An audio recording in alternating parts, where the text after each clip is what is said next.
बुलेटिनच्या सुरुवातीला पाहूयात एक महत्त्वाची बातमी।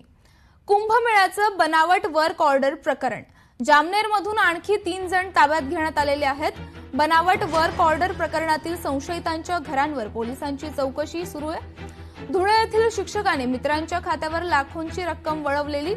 यूपीआय व्यवहारातून पैशांचा माग काढत पोलिसांनी कारवाई केली आहे। माजी नगरसेवक, त्यांचा मुलगा, ठेकेदार आणि व्यापाऱ्यांना रक्कम दिल्याचा संशय आहे। कुंभमेळ्याची कोट्यवधींची कामे मिळवून देण्याचा आमिष दाखवून तब्बल 3,45,00,000 फसवणूक केली गेली आहे। विभागीय आयुक्त डॉक्टर प्रवीण गेडाम यांच्या डिजिटल सहीचा गैरवापर करण्यात आलाय।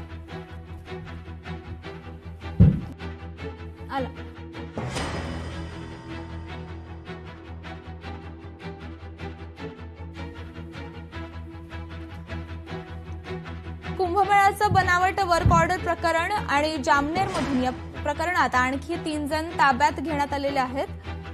बनावट वर्क ऑर्डर प्रकरणातील संशयितांच्या घरावर पोलिसांची चौकशी सुरू आहे।